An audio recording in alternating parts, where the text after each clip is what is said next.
हे, मैं हूं Take Gyamar from Arunachal Pradesh north east India.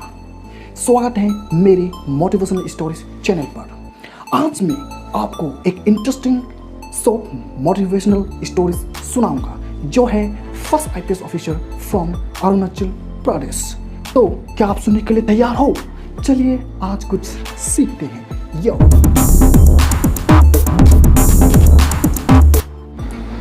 तो रॉबिन हिबू सर का जन्म एक रिमोट विलेज होंग पर हुआ था जो कि जीरो का अंदर में आता है, डिस्ट्रिक्ट लोअर सुबनसिरी, अरुणाचल प्रदेश, जहाँ पर इलेक्ट्रिसिटी, वाटर, लाइट का कोई सुविधा नहीं हुआ करता था। रॉबिन हिबू सर कस्तूरबा गांधी आश्रम में पढ़ाई किया था।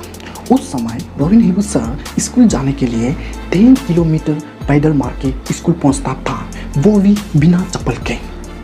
और उस स्कूल में एक ही मैडम क्लास 1 से लेकर क्लास 8 तक पढ़ाया करते थे। रॉबिन हिबू सर पहली बार 9 स्टैंडर्ड में चप्पल पहनना शुरू किया था। बहुत दुख की बात है, कितना मेहनत किया robin Hibu sir. Robin Hibu sir का पास डिटर्मिनेशन था कि उसको किसी भी हालत पे स्कूल जाना है, पढ़ाई करना है। रॉबिन हिबू सर का पिताजी फार्मर और लकड़ियाँ काट के अपने परिवार को चलाया करता था। हमेशा पैसा की कमी होता था, लेकिन इस सिचुएशन में भी रॉबिन हिबू सर का मदर कहती थी कि बेटा, अगर आपका पास आपका दिल में जुनून है, जोश है, उत्साह है, इच्छा है, सपने हैं, हार्ड वर्किंग है, तो आपको कोई नहीं रोक सकता। मंजिल तक पहुंचने के लिए आपको कोई नहीं रोक सकता। बेटा आगे बढ़, ऐसा बोलता। शुरू में रॉबिन हिबू सर को उसका मदर का बोला हुआ कुछ समझ में नहीं आया, लेकिन जब वो अपनी क्लास में अव्वल आने लगा, फर्स्ट क्लास से पास होने लगा, फर्स्ट रैंक मारने लगा और वो अपने फ्रेंड सर्कल में पॉपुलर होने लगा और बस्ती वाले उसका पढ़ाई को लेकर अप्रिशिएट करने लगा, तब जाके उसको रियलाइज हुआ कि yes, mother is right. Robin Hibu sir का रियल लाइफ स्ट्रगल को फेस हुआ जब वो जेएनयू दिल्ली में पढ़ाई कर रहा था। उस समय Robin Hibu sir research work के लिए हर रोज JNU memorial library in New Delhi में जाके पढ़ाई करता था। ज़्यादातर स्टूडेंट और रॉबिन हिबू सर लाइब्रेरी तक पहुंचने के लिए बस में जाता था। उस वक्त रॉबिन हिबू सर का पास हमेशा 3 पीस ऑफ ब्रेड, 1 बॉयल अंडा, 1 पानी बोतल और रेड जामुन प्लास्टिक कवर करके हमेशा भुगता था। जब लाइब्रेरी में ब्रेक टाइम होगा, दूसरा स्टूडेंट्स लोग बाहर जाके कुछ महंगी चीज़, पिज़्ज़ा ऐसे कुछ खा लेता था, लेकिन रॉबिन हिबू सर लाइब्रेरी का कॉर्नर में जाके चुपचाप बैठ के, साइलेंटली बैठ के अपना जो बुका हुआ चीज़ को आराम से खा लेता था, क्योंकि वो एफोर्ड नहीं कर सकता था।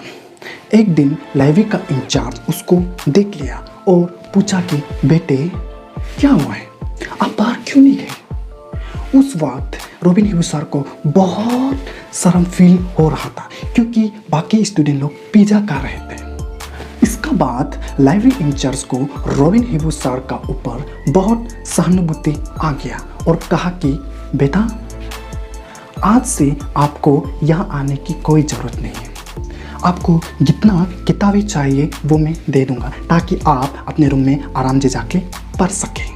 एक दिन रॉबिन हिबू सर दिल्ली जा रहे थे ब्रह्मपुत्र मेल ट्रेन पर। उसका पास 2nd क्लास का रिजर्व टिकट था। जब वो ट्रेन के सीट पर बैठा, तब कुछ 7 फुटेड आदमी जो यूनिफॉर्म सर्विस के थे रॉबिन हिबू सर को बोला कि यहाँ पर मत बैठो, वहाँ पर जाके बैठो। रॉबिन हिबू सर चौंक गए, फिर वो ऊँचा देखा क्योंकि वो लोग बहुत ऊँचा था।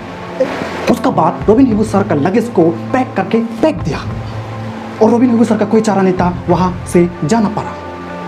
उसका बाद भी इस टफ सिचुएशन में भी रॉबिन हिबू सर ने बोला कि मेरा पास रिजर्व टिकट है, लेकिन रॉबिन हिबू सर का बात किसी ने नहीं माना, क्योंकि उस वक्त रॉबिन हिबू सर जो हो चाइनीज जैसे दिखता था, कोरियन जैसे दिखता था, जापानीज जैसे दिखता था, इसलिए उसको डिस्क्रिमिनेट किया गया।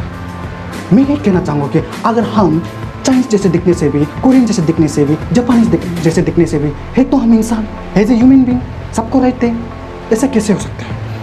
यही रॉबिन हिबू सर ने भी फेस किया था। जब रॉबिन हिबू सर दिल्ली पर लैंडेड हुआ, तब एक पुलिसमैन ने रॉबिन हिबू सर को पूछा, बहादुर आप कहाँ जाना चाहते हो? रॉबिन हिबू सर ने जवाब दिया कि चाणक्यपुर अरुणाचल भवन जाने के लिए कौन सा बस है? पुलिसमैन ने गौर से देखा, टॉप टू बॉटम देखा, शायद सोचा था कि ये कौन सा एलियन है, कहाँ से आया होगा, कौन सा ग्रह से आया होगा, ये चाइनीज में से दिखने वाले कहाँ से आए आ गए यहाँ में, ऐसा सोचा था होगा वो, इसलिए वो रूटली उसको जवाब दे के वहाँ जाके चेक कर लो। उसका बाद भी रॉबिन हिबू चुपचाप वहाँ से चला गया अपना काम के लिए।